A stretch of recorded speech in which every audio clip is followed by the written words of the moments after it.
Welcome back to Central News. The coveted frequency 89.0 has been sought after by 6 different Hamilton groups, and the successful applicant was announced a couple of weeks ago. Central News reporter Amanda Harper caught up with Phil from the community radio about what this means for the station. First of all, Phil, congratulations on winning the 89 frequency. What does this mean for community radio? Well, it means a lot to this station. It's really the sort of culmination of several years of lobbying. We've had an AM frequency for years, and that served us very well. We've also had a low power FM signal, which has sort of supplemented the AM. That's been great. But we've been lobbying for years to get a proper higher powered FM frequency. We've had some disappointments along the way, but now this is a great opportunity for us to really move things forward in terms of access radio broadcasting in this region. And that really means that it's a great opportunity for all the communities that use us. You know, access radio is essentially it's by, for and about our community. So all those communities that come and make content here now have a much bigger chance of actually getting out there and speaking to their people. Definitely. And when does this all come into play? The allocation will take a while. There's some negotiation to happen, and we need to launch a concerted fundraising effort to make it happen. There's some pretty big investment needed. So we're aiming for probably mid-2012. Fingers crossed, 1 July, we'll be launching 89 FM. Yeah. And what are you hoping to see in the future in terms of the growth of community radio? Well, again, it's about better engagement for those people that are using us. Each of the communities, each of the community sector organisations that use us, better reaching their goals, better kind of meeting the aspirations that they have in using community access broadcasting. And why do you think community radio deserved to have the 89.0 frequency? Well, the 89 frequency has a very interesting history. For years it was a student radio frequency and was used as such by Contact FM. Then for several years it was used by other operators not really meeting that student mandate at all. When that licence expired in April of this year, those conditions and those criteria were wiped. It became a fresh frequency, and the Ministry for Culture and Heritage and some other parties consulted. They came up with new allocation criteria, and those allocation criteria put the frequency or the new licence on offer squarely into community sector.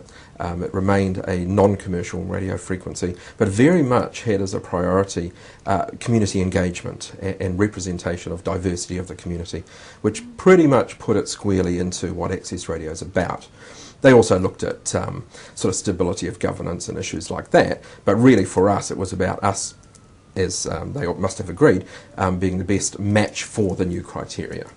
So it's moved away from student, but it's still very much community, still very much run by the people. So absolutely, absolutely. It is a non-commercial radio frequency that cannot be absorbed into the big commercial radio area. It is solely reserved for non-commercial community sector broadcasting. Excellent. And as a community broadcaster ourselves here at TV Central, we definitely need more of these. Oh, absolutely, absolutely. Yeah. And why do you think that the previous stations failed? Where do you think they what went wrong for them? Well, Contact FM, they held the frequency. I mean, that's where I started broadcasting back in the 80s. And after a number of years, the student union, some decisions were made that really had nothing to do with me. I wasn't a student at the time, and I can't really speak to that. But I know the frequency was subleased to a number of other operators, some who simply didn't survive. It was sort of on-sold and on-sold. All the time, I think, drifting away, and I think most people would agree, drifting away from the mandated student focus of that frequency. And is it a lack of organisation, do you think? I can't say. That's really for those people that were involved to answer those questions. Okay. And how will this improve your profile in the Waikato? Well, the main thing I think is that people will be able to find us more easily. AM frequencies, AM has become less and less relevant over the years. A lot of people, let's say under 30s, when you speak to them, don't know what AM radio is. They don't understand that radio is not just FM, it's AM as well. So there's a whole lot of people out there who wouldn't find us. The low power FM, well, that really has a limited range and will only be picked up by a certain type of device. Your little transistor radio may never pick it up. Anybody driving a Japanese import car with its Japanese radio in it can't pick us up. We're in part of the spectrum at the moment where those radios just don't pick us up. So 89 FM will put us squarely back where everyone can reach us and over a much bigger geographical area.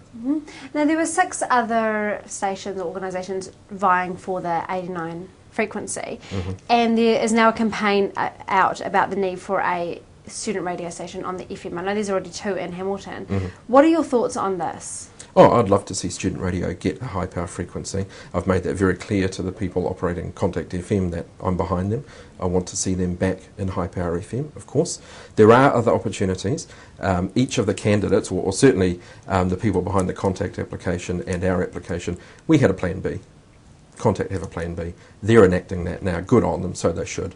I'm quietly confident that in the next year or so there'll be some movement on that one. Fingers crossed for them. Yes, definitely. Yeah. And what happens now for community radio?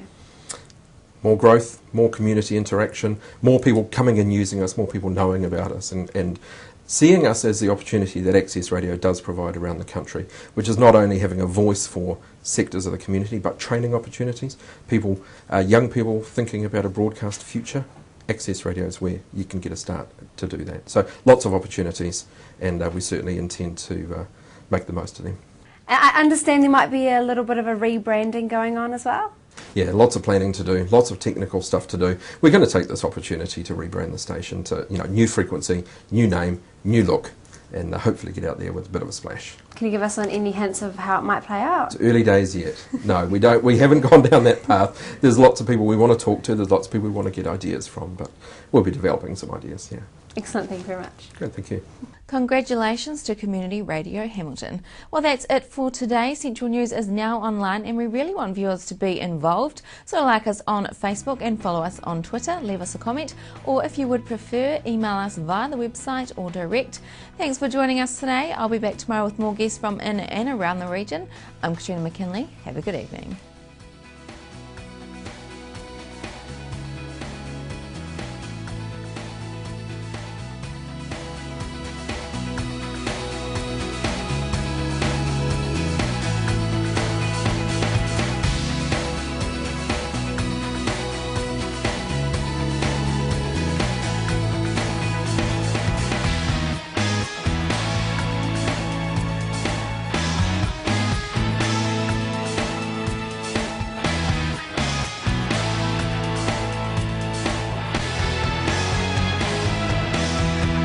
This has been an Alpha Media production, a division of Television Media Group.